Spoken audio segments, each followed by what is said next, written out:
Été 2005. Les forces américaines et de la coalition en étaient à la 4e année de l'opération Enduring Freedom. Bien que peu envisageaient une fin à la mission globale en Afghanistan de sitôt, il y avait un certain espoir sous la forme des élections parlementaires imminentes prévues pour septembre de cette année, qui, de manière assez remarquable pour l'Afghanistan, incluraient des candidates féminines. Cependant, les diverses milices anti-coalition qui avaient surgi, composées de membres des talibans, du réseau terroriste Al-Qaïda et de diverses autres factions opposées à l'influence occidentale dans leur pays, étaient déterminées à stopper les élections qu'elles considéraient comme impies. Reconnaissant cela, les forces de la coalition en Afghanistan ont pris des mesures proactives pour réprimer certaines des factions les plus radicales et leurs dirigeants dans les mois précédant septembre. Cela conduirait à l'une des journées les plus meurtrières de l'histoire des forces spéciales des États-Unis, où une force finalement composée de 20 hommes serait anéantie, à l'exception d'un seul. Un seul survivant, c'est l'opération Red Wings. Bienvenue dans les guerres du monde.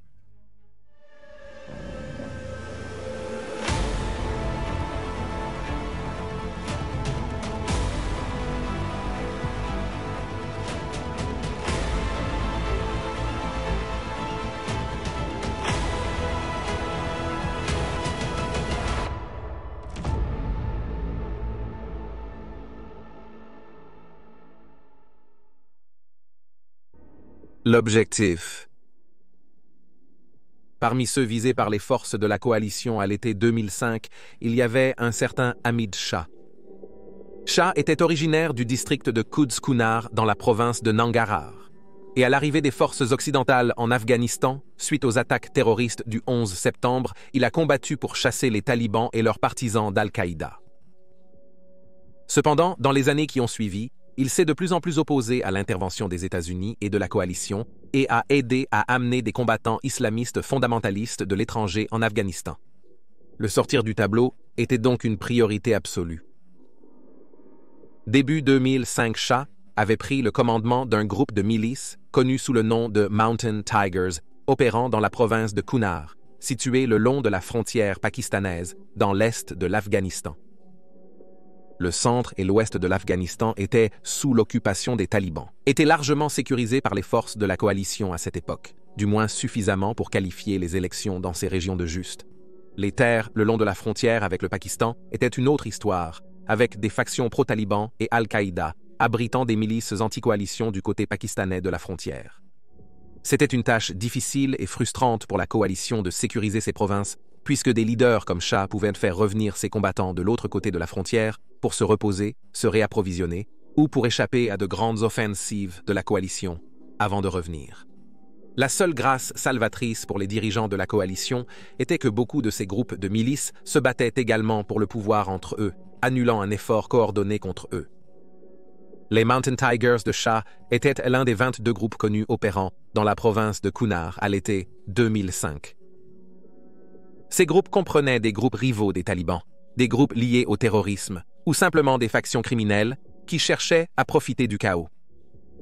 Pour l'aider à se protéger, Shah a commencé à opérer sous le nom de Mohamed Ismail, et il s'est avéré être un ennemi insaisissable, et avec les avions et les drones incapables de fournir des pistes tangibles, la décision a été prise d'envoyer des équipes d'élite des forces spéciales pour repérer les cachettes connues ou suspectées utilisées par Shah. Nom d'opération Red Wings, inspiré de l'équipe de hockey des Red Wings de Détroit. Le plan a été conçu par le 2e bataillon 3e Marines du Corps des Marines des États-Unis, la planification principale étant entreprise par le bataillon, major des opérations Thomas Wood. Red Wings devait comprendre 5 phases. La phase 1 nécessiterait l'insertion d'une équipe de forces spéciales pour enquêter sur les bâtiments soupçonnés d'être utilisés par Shah. Une fois Shah identifié, la phase 2 pourrait commencer avec l'insertion d'une équipe d'action directe par des hélicoptères des forces spéciales pour idéalement capturer Shah ou si nécessaire le tuer.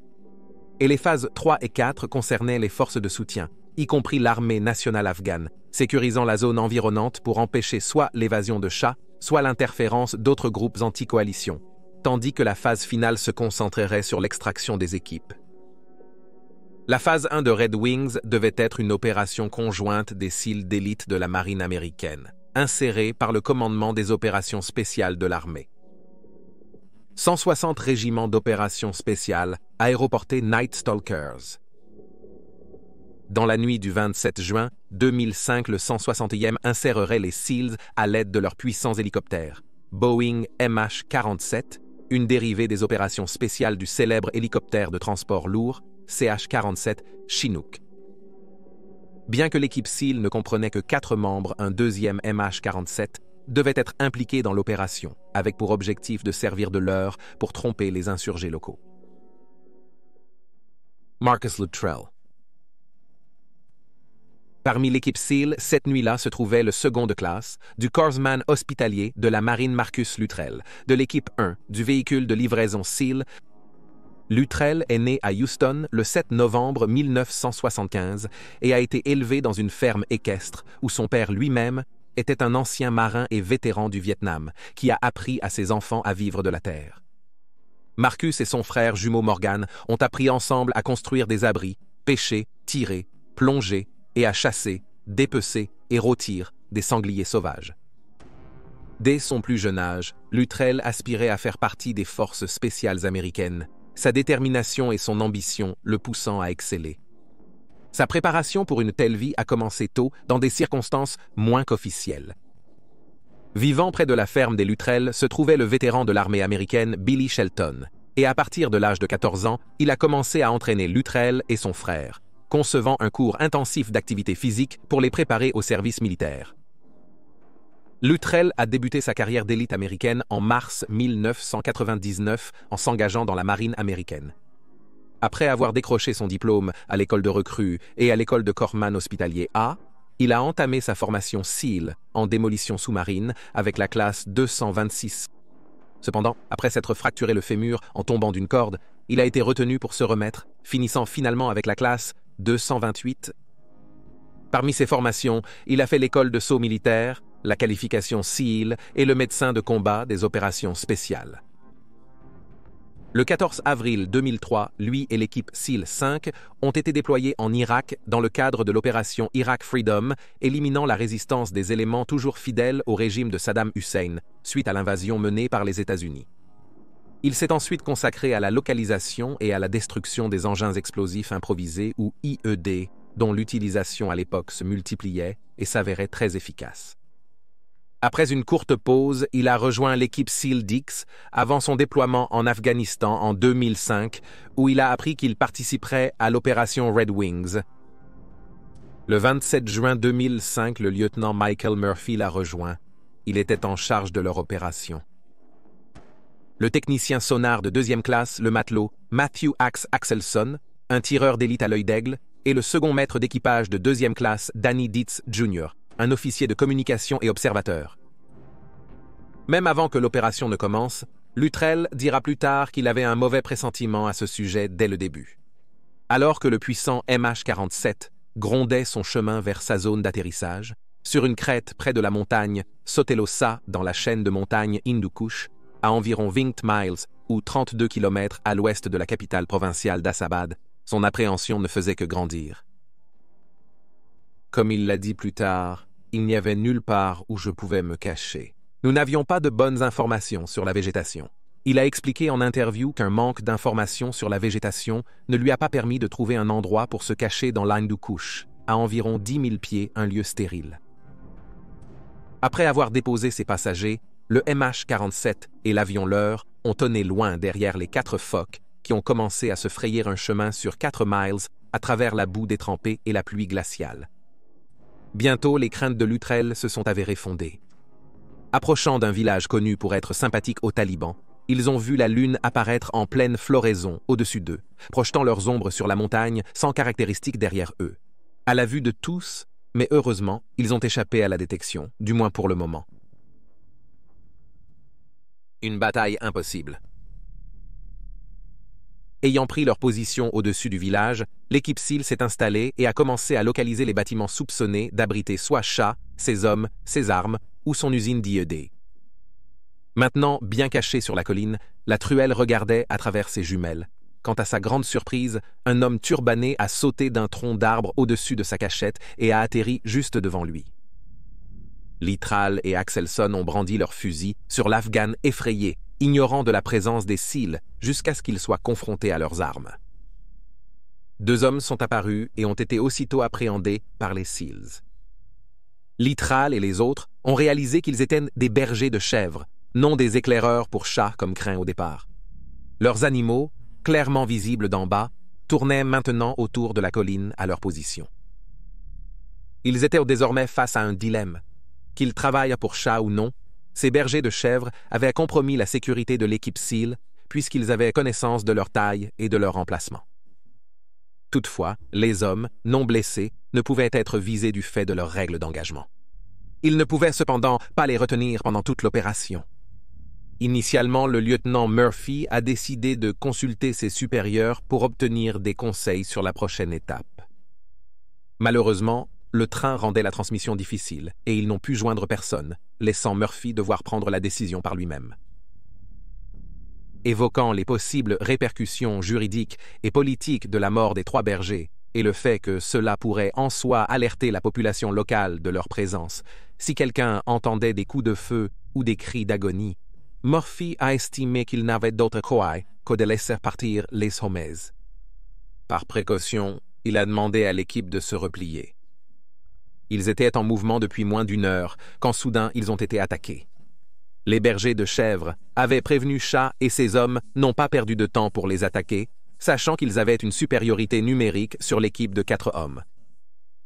Connaissant les événements futurs, Luttrell a exprimé des regrets de ne pas avoir éliminé les 3 bergers pour prévenir la mort de ses camarades. Évidemment, avec du recul, tout est plus clair. Armés de mitrailleuses lourdes, de lance-grenades à roquettes et même d'un 82 mm, les hommes de Chat ont violemment attaqué les Seals sur 3 fronts. Luttrell se souvient du début de son combat quand il a repéré un combattant hostile apparaissant derrière un arbre et qu'il l'a éliminé d'une balle dans la tête. Les hommes de Chat étaient déterminés à éliminer l'équipe des Seals, qui ne disposait que de l'avantage du terrain en hauteur et de leurs compétences et ténacité. Malheureusement, ils ne pouvaient pas tenir indéfiniment, et donc Murphy leur a ordonné de se replier, ce qui, dans ce contexte, Luttrell savait que cela signifiait sauter du flanc de la montagne dans le ravin voisin et tenter de s'échapper. Alors que Luttrell tentait de zigzaguer pour éviter d'être touché par le feu intense qui arrivait, il est soudainement tombé, glissant dans l'air avant de dégringoler, essayant désespérément et sans succès de s'accrocher à quelque chose pour arrêter sa chute. Il a perdu ses fournitures, son casque et son équipement en tombant, et s'est finalement arrêté en bas, suivi par les autres qui ont cherché à se protéger pour continuer le combat. Dietz a tenté d'appeler à l'aide avec la radio, mais a été touché à la main par une balle avant. L'explosion a détruit son pouce. Malgré ses blessures sévères, Murphy était conscient que leur unique chance était de contacter le quartier général, une tâche compliquée dans le terrain hostile où il luttait. Donc, sans hésiter ni se soucier de sa vie, il s'est déplacé dans une position plus exposée pour appeler de l'aide pour ses hommes. Malgré le danger, Murphy a réussi à avancer à découvert. Murphy a contacté la base aérienne de Bagram, sollicitant l'aide de la force de réaction rapide des opérations spéciales. Alors qu'il fournissait calmement des détails sur la position de ses hommes et la force ennemie à laquelle ils étaient confrontés, il a été touché dans le dos, ce qui l'a fait brièvement lâcher l'émetteur avant de le reprendre et de continuer à communiquer avec Bagram. Gravement blessé, mais son message ayant été envoyé, Luttrell a dit plus tard qu'il avait entendu Murphy dire « Roger ça, monsieur, merci », juste au moment où 2 balles déchirèrent son torse. Gravement blessé, Murphy a essayé de continuer à se battre et a appelé Luttrell. Cela dit, Luttrell était à bout de force. Il pouvait à peine marcher après sa chute, et s'il avait tenté d'atteindre Murphy, il aurait sûrement été abattu instantanément. Il a laissé tomber son arme et s'est couvert les oreilles, alors que Murphy lui criait dessus, avant de voir 4 des hommes de Chat émerger et achever le lieutenant. Peu après, une grenade propulsée par roquette a explosé entre sa position et celle d'Axelman, le projetant par-dessus une autre crête, et le feu par lui-même. Lorsque l'échange de tirs a pris fin, plus de 2 heures plus tard, 35 des hommes de Chat étaient morts, mais les 3 camarades de Luttrell étaient également morts. Le survivant solitaire. Après l'effort héroïque de Murphy qui a alerté la force de réaction rapide, 2 MH-47 ont été rapidement dépêchés sur les lieux utilisant l'indicatif turbine 33 et 34. Il a été appelé sur les lieux à bord de turbine 33. 8 autres SEAL étaient dirigés par le lieutenant-commandant Eric S. Christensen et 8 membres des Night Stalkers de l'armée. Compte tenu du rapport de Murphy sur l'intensité des tirs ennemis, 2 hélicoptères de combat AH-64 Apache ont également été redirigés vers la zone pour neutraliser les forces hostiles et protéger le grand avion de transport, alors qu'ils s'efforçaient de récupérer l'équipe SEAL. Malheureusement, les Apaches étaient derrière le Chinook, et voyant leurs camarades en danger, l'équipe des forces spéciales a décidé de continuer à avancer. Cependant, un désastre est survenu lorsque Turbine 33 s'approchait de la scène. L'homme de chat a repéré l'avion arrivant à basse altitude et a pointé son lance-grenade vers le transport cible. La grenade a traversé la rampe ouverte à l'arrière de l'avion et a explosé à l'intérieur de la zone de chargement. C'était une blessure mortelle. L'avion a brusquement chuté du ciel, s'écrasant contre une montagne et tuant les 16 passagers à bord. Cette perte, couplée aux 3 morts de l'équipe de l'Utral, a fait du 28 juin 2005 le jour le plus sombre de la liberté durable pour la communauté des forces spéciales américaines. À l'époque, les officiers supérieurs à Bagram pensaient avoir perdu 20 hommes ce jour-là, mais en réalité, l'Utral était gravement blessé aux 2 jambes, mais miraculeusement toujours très vivant. Ayant repris conscience, il passa la nuit à ramper dans la saleté, incapable de parler, et sa langue collée au palais, car sa gorge était déchirée en morceaux. Il a ensuite été emmené à l'hôpital, qui était plein de saleté. Pendant 4 heures, il a rampé, glissé, grimpé, tombé et sucé vainement toute végétation pour obtenir de l'humidité, jusqu'à trouver une cascade. Alors qu'il parvenait à boire quelques gorgées, il a vu avec horreur un groupe d'Afghans lui faire face. Inquiet, il a pris son fusil, prêt à tirer, mais s'est arrêté quand l'un d'eux a signifié qu'ils étaient sans armes et non hostiles. Il ignorait alors qu'ils étaient Pashtuns. Les Pashtuns, plus ancien groupe tribal existant, ont décidé de l'accueillir, lui offrant aide et surtout protection. Durant 3 jours, les Pashtuns lui ont fourni nourriture, eau et soins pour ses blessures. La milice anti-coalition a tenté de localiser l'Américain avec l'aide des Pashtuns, mais ces tribus ont courageusement refusé. L'Utral a écrit une note apportée à un poste avancé des Marines américains par un Pashtun, informant de sa survie et présence sur place. Cette fois, les forces américaines ont évité tout risque. Un énorme effort de sauvetage a été organisé, impliquant des avions de combat et des drones lançant des frappes contre des positions insurgées connues pour les tenir à l'écart de l'équipe de sauvetage, qui a réussi à récupérer l'Utral le 2 juillet, le seul survivant du jour le plus sombre.